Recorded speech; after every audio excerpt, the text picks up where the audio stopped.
Pronto? Vamos lá? Paz, meus irmãos, vamos continuar aqui com a geografia bíblica.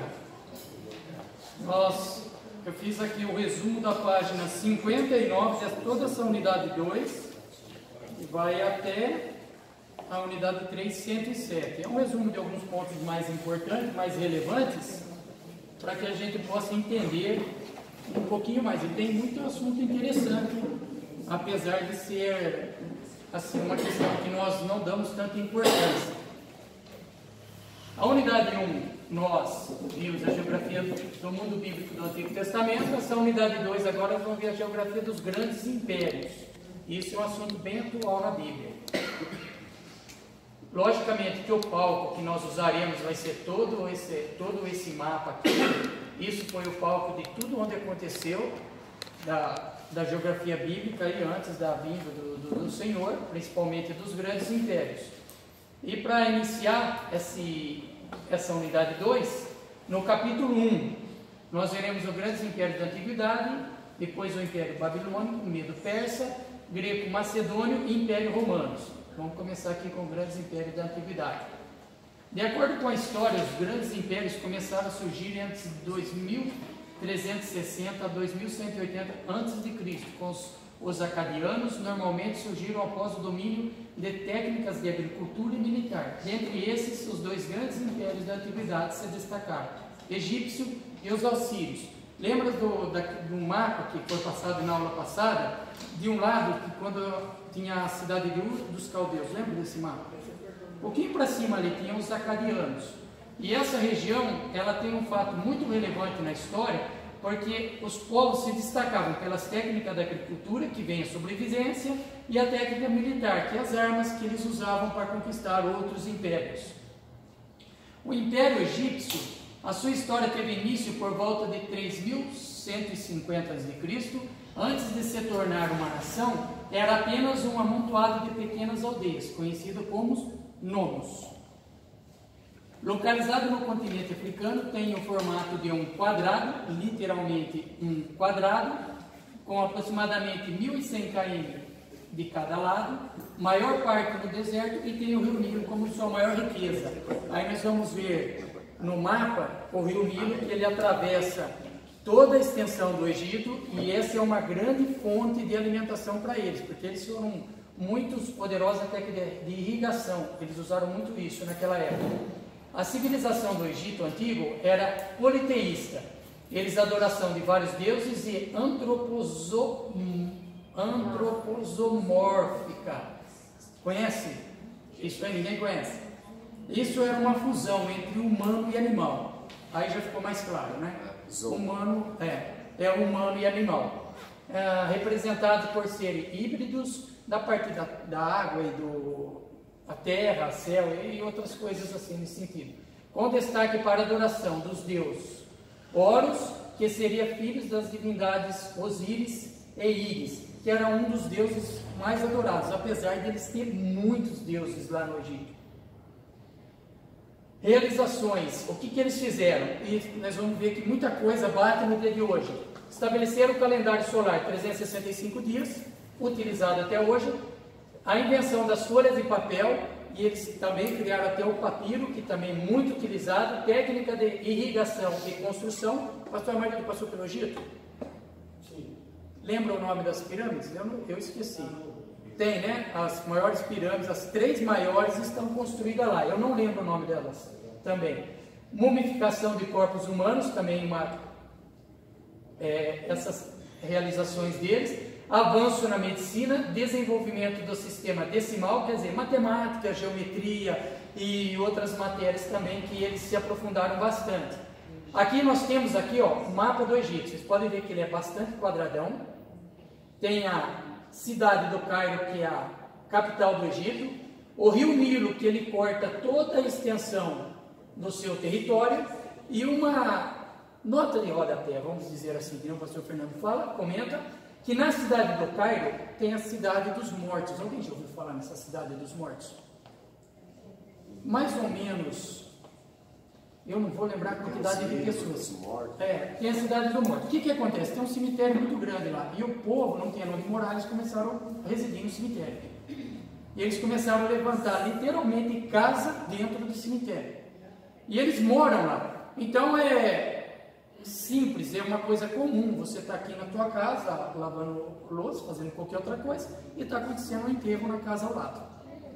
Tem mais ou menos, ou dentro da própria casa, mais ou menos. É difícil você falar uma coisa que eu já vi essa informação, mas às vezes eu posso me equivocar. Isso é difícil. Mas geralmente é em torno de 1 milhão de pessoas que moram dentro desse cemitério aqui. E eles não têm como tirar essas pessoas. Você passou por lá? Não? Conheceu, né? Eu passei por lá. É o seguinte, os túmulos lá são bem grandes, terrenos assim, tipo de 10 por 20, antigamente, acho que bem antes de Cristo. Isso. E eram enterrados mortos com um tecido lá, que custa mais ou menos, em média, eu fiz o cálculo, de R$200. Mas o Egito é muito pobre. E eles roubam o tecido à noite do morto. Então o que acontece? Colocaram pessoas para morar lá, para guardar, para não ser roubado o tecido. Então as pessoas moram dentro das catacubas, que é uma casa, que agora tem até poste de iluminação na rua, tem até caminhão andando lá dentro, mas a pessoa recebe às vezes o morto que morreu no dia da família, passa pela sala, né, o lugar onde está a tampa, ele tira, leva e fecha. E aquelas pessoas moram ali sem pagar nada para cuidar dos mortos. É bem interessante. E o governo ele já tentou. Essa retirada, mas sem sucesso. É muito interessante essa história. Quem quiser ver, aprofundar mais, Cidade do Morto no YouTube, você vai ver as matérias. Israel, que tem a ver com o Egito. A história de Israel no Egito começa com Abraão no grande chamado. José também esteve presente no Egito. José e sua família instalaram em Gósen, no Egito. Gósen, no Egito. Moisés, o libertador de Israel, do Egito, viveu anos no país e dele recebeu a cultura. Isso é a importância que traz a geografia bíblica do Egito. Aqui que nós temos também outro império que é muito citado na Bíblia, o Império Assírio. O Império Assírio ele foi fundado pelo Assur, filho de Sem, neto de Noé. Ele fundou no 3º milênio a.C., à margem do rio Tigre, a cidade de Assur, com os povos nômades semitas, dando origem ao Império Assírio em 2350 a.C. e passou, depois de um tempo, Nínive passou a ser a sua capital. O Império Assírio ele foi marcado pela sua crueldade para com as pessoas, para com os povos que eles invadiam, que eles tomavam. Eles eram conhecidos por essa crueldade e também pelo seguinte motivo: quando eles entravam numa cidade, que eles pegavam essas pessoas, além de ele matar, eles usavam a pele da pessoa para colocar na sua tenda. Eles cortavam a orelha, cortavam o nariz, tiravam a pele das pessoas vivas, colocavam estacas e todas essas coisas. Esse império foi marcado por isso, por essa parte violenta que eles tinham. Na antiga Síria, localizava-se ao norte da Mesopotâmia, que tudo que a gente for ver aqui desses impérios, sempre esteve tudo tão ligado lá, à Mesopotâmia. Era na região conhecida como Crescente Fértil, que nós já comentamos a respeito da agricultura, que era muito forte nesse local. Tinha como seu limite o território norte da atual cidade de Bagdá, capital do Iraque. Relação da Assíria com Israel. O Império... Eu passei. Volta. Sim. O Império Assírio relacionava-se diretamente com Israel. O profeta Jonas foi enviado para pregar em Nínive. Samaria foi sitiada pelo exército assírio por 3 anos. Depois, em 722 a.C., os assírios invadiram o reino do norte e levaram Israel cativo. Foi que na aula passada, não foi na aula passada, retrasada, que o pastor comentou que o Império, o Reino do Norte, deixou de existir com essa invasão do Império Assírio. Deu para lembrar? Deu para sintonizar essa parte aí. Nínive, que era a capital do Império Assírio, você pode perceber, Nínive, ela tinha 112 quilômetros de extensão de muro. Era uma cidade que tinha, além de ter mais ou menos a cerca de 200 mil habitantes, ela era bem planejada, porque 200 mil habitantes, você ter infraestrutura para essas pessoas morarem, elas ter água e ter algum outro acesso a questões básicas, dá para perceber que era uma cidade bem estruturada. E ela tem esse canal aqui que fica em volta dela, que também fazia essa proteção da cidade, da cidade de Nínive, que foi capital ali do Império Assírio. Século 8 a.C., Senaqueribe foi o grande responsável pela expansão do Império Assírio. Foi assassinado pelos próprios filhos e cerca de 200 pessoas moravam naquele local.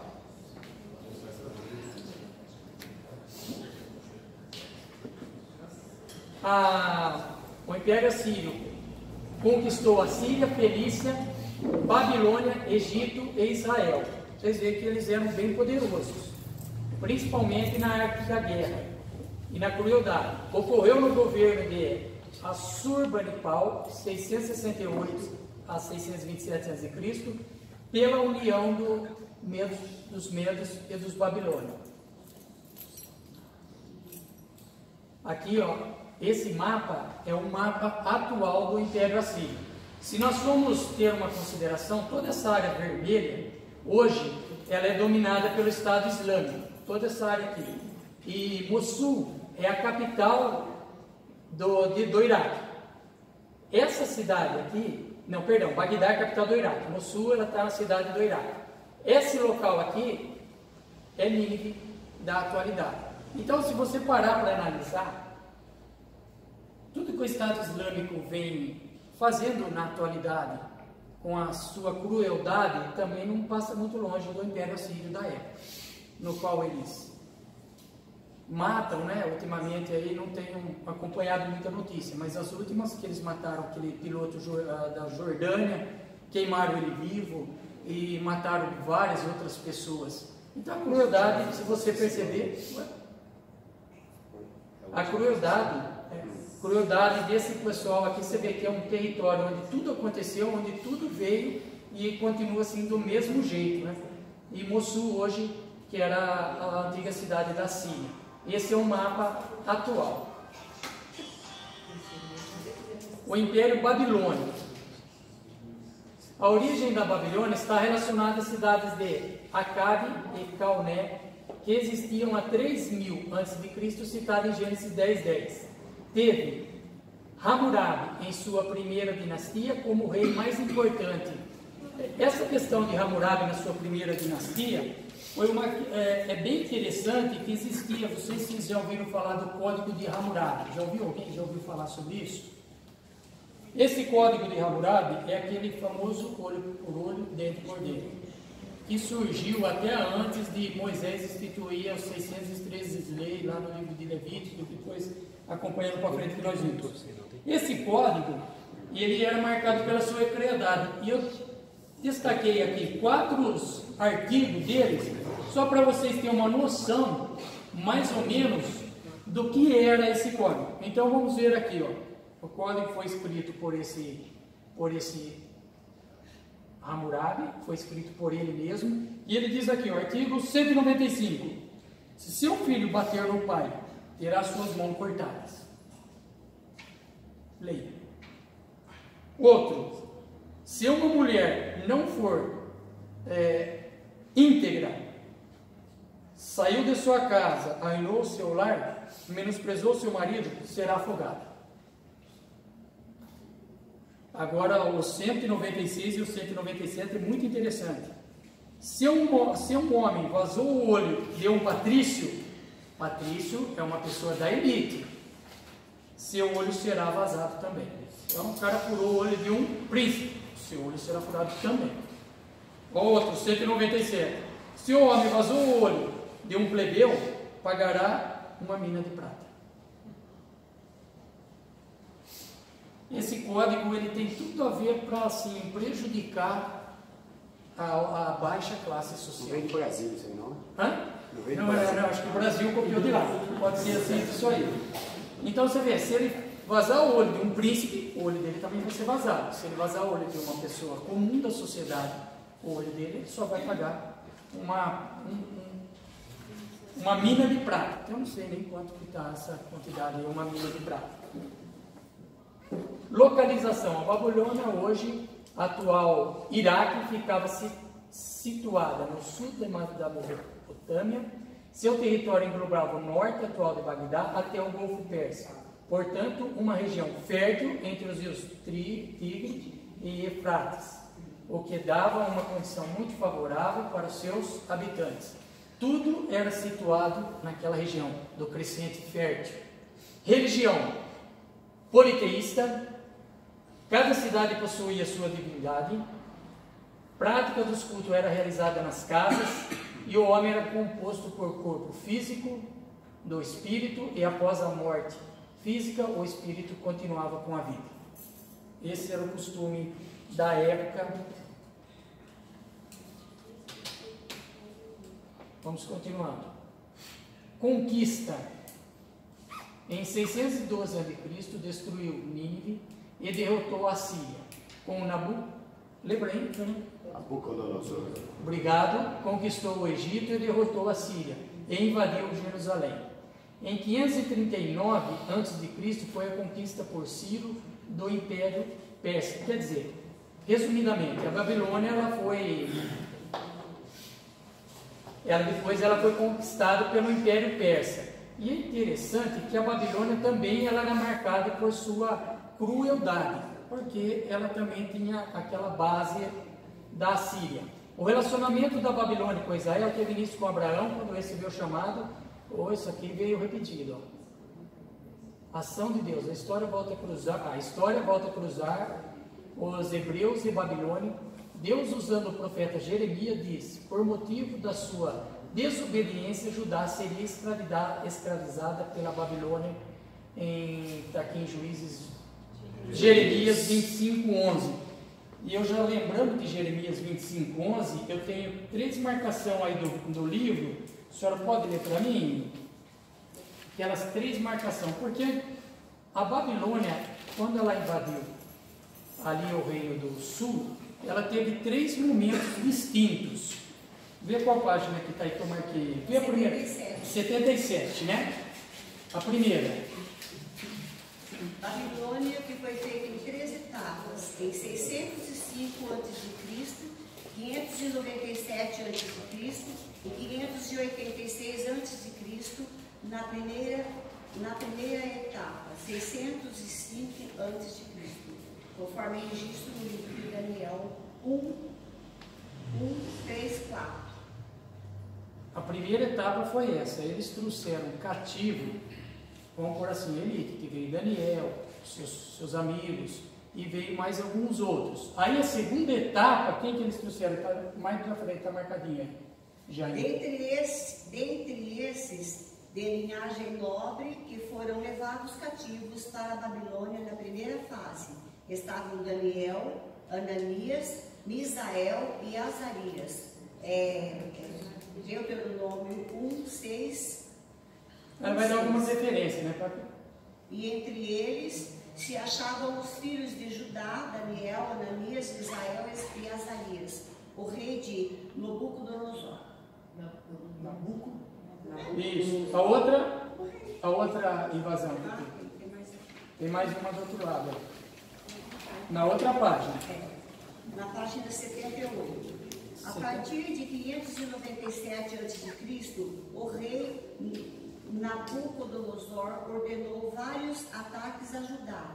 E um desses ataques ocorreu a segunda invasão babilônica e o assassinato do rei Jeoaquim, o qual foi sucedido por Joaquim, seu filho de 18 anos.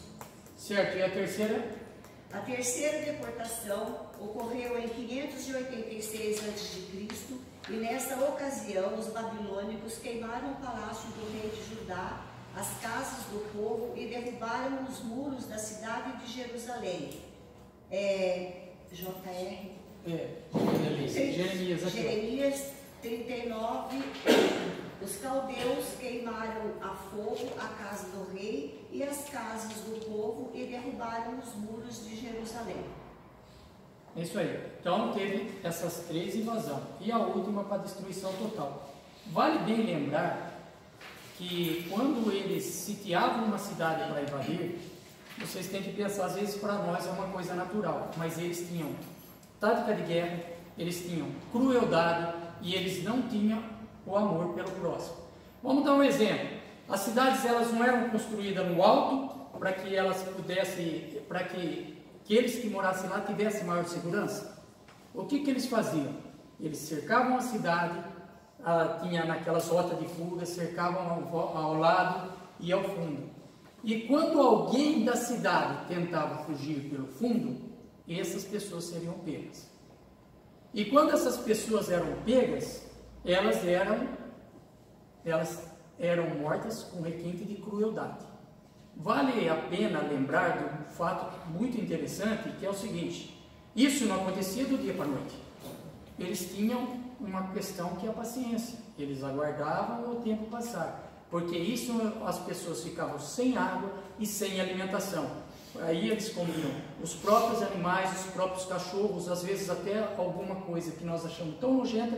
Nessa época eles poderiam comer para que eles pudessem suportar esse período. E até é uma coisa até meio difícil de explicar, mas o que eles faziam também? As pessoas fugiam, eles catavam na rota de fuga, traziam, e eles matavam. Como? Às vezes colocando estaca, entrando pelo reto da pessoa e saindo na boca, e pendurava aquela pessoa naquela estaca, deixava ela ali, para ela morrer agonizando assim com o tempo. Depois que essa pessoa estava morta e podre, eles colocavam naquela, como que chama que o negócio faz assim, ó? Catapulta. Como? Catapulta. Isso aí. Eles colocavam nesse aí que ele falou e lançavam dentro da cidade sitiada. Por quê? Porque daí isso aí ia espalhar doenças e isso mais. Então eles iam matando aos poucos, eles não invadiam e tal. Mas essa era a crueldade deles. Eles não tinham pena. Eles entravam e rebentavam, devastavam toda a cidade. O cativeiro, aí vai falar do cativeiro. Em 605 a.C., a profecia foi cumprida. A primeira invasão de Judá foi pela Babilônia. Vai falar das invasões. No período de 70 anos permaneceram cativos e escravos na Babilônia. Quando nós lemos o livro de Salmo, nós percebemos que Salmo é simplesmente uma oração. Certo ou não? Quem tem uma Bíblia aí? Salmo 137.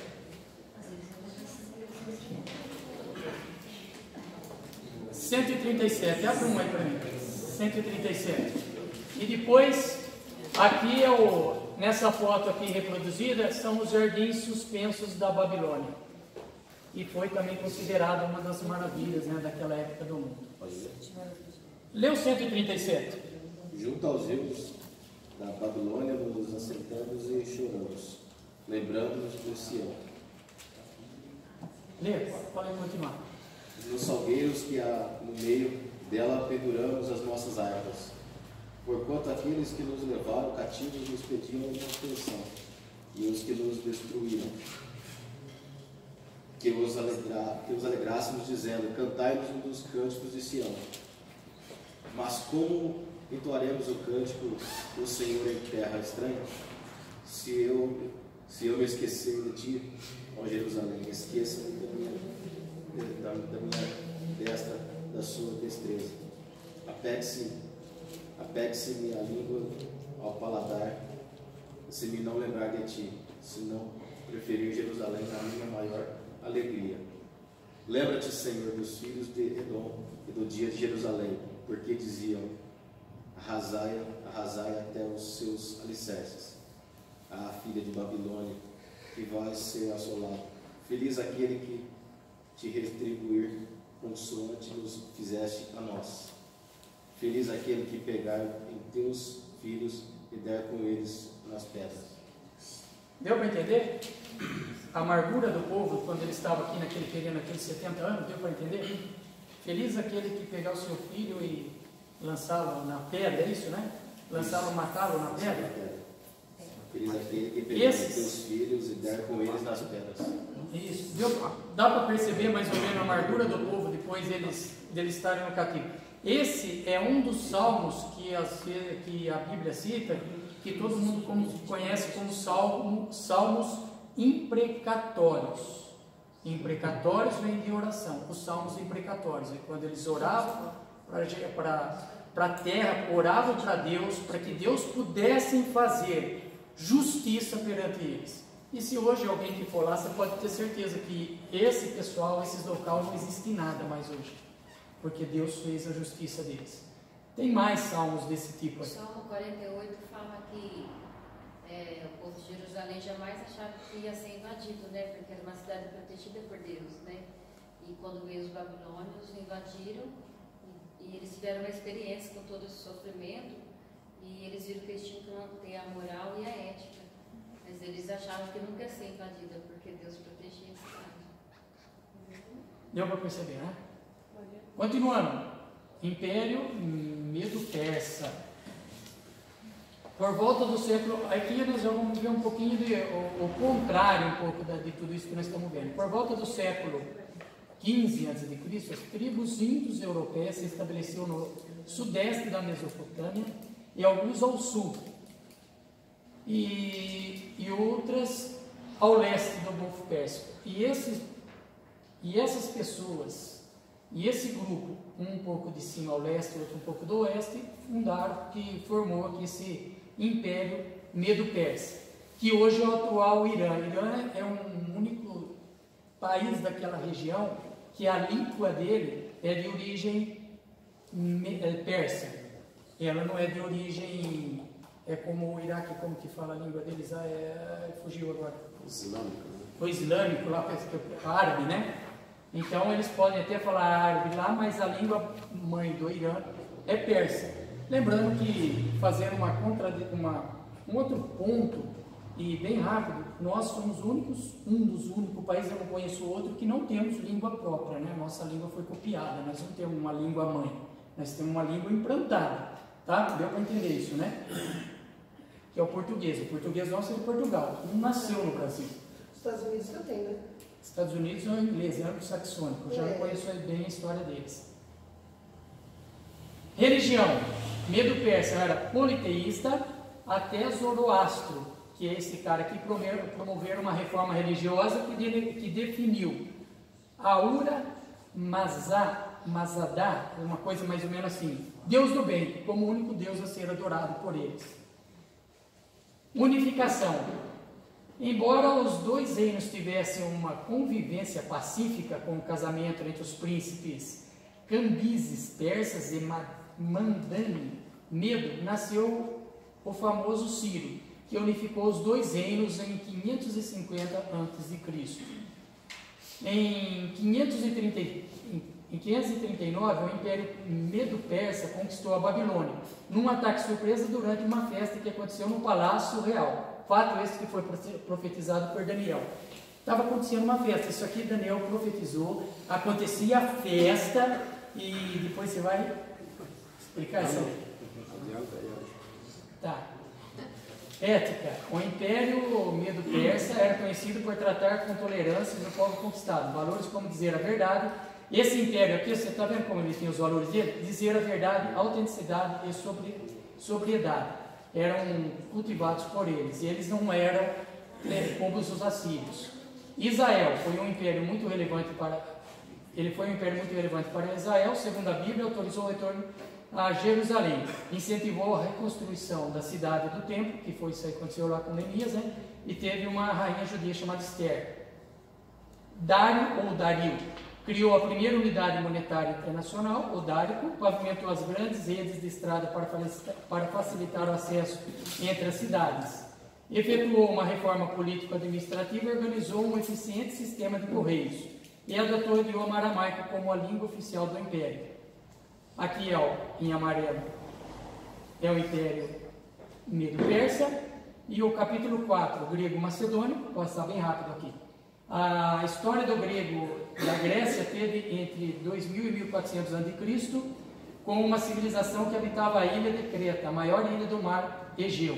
Eram denominadas cretenses. No fim do século 6 a.C., já conhecido como helênicos, criaram o regime nas chamadas polis, cujas principais Esparta, etnia Dória, e Atenas, etnia Jônica. Polis, que é o que vem de cidade. Dá um exemplo aqui, Florianópolis, a cidade que Floriano fundou, Florianópolis, cidade de Floriano. É bem isso aí. Os macedônios eram descendentes da família grega, habitavam o norte da Grécia, na região do sul dos Balcãs.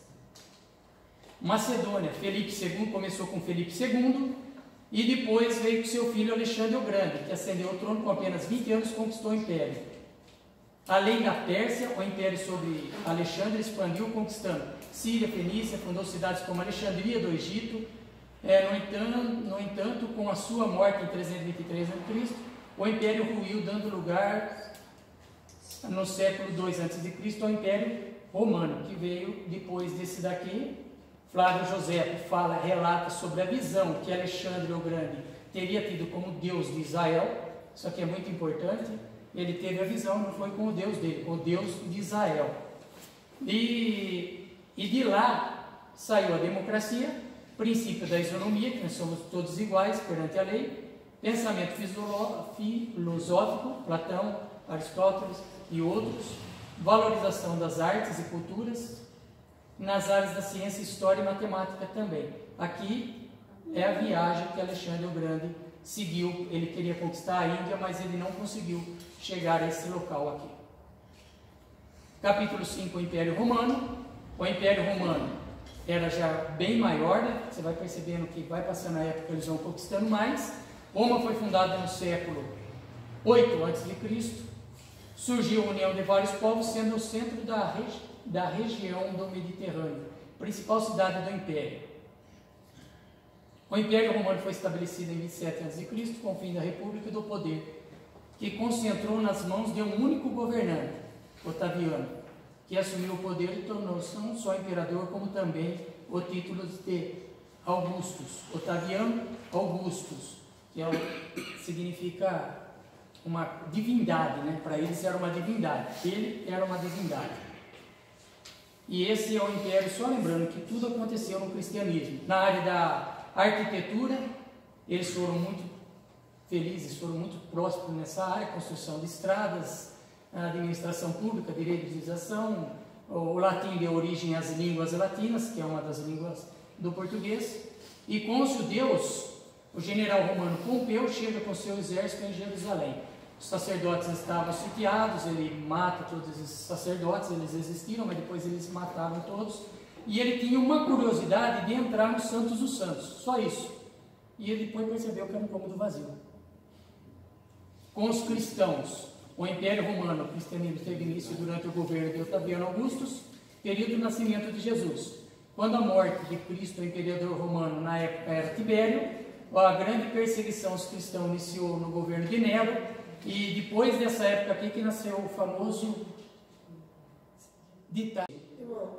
Ele entrou no Santo dos Santos? Ele entrou. E ele percebeu que não aconteceu nada? Não aconteceu nada.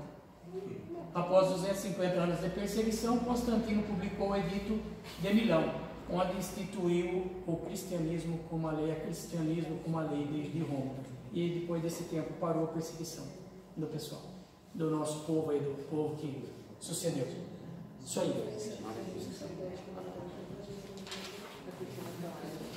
Meus irmãos,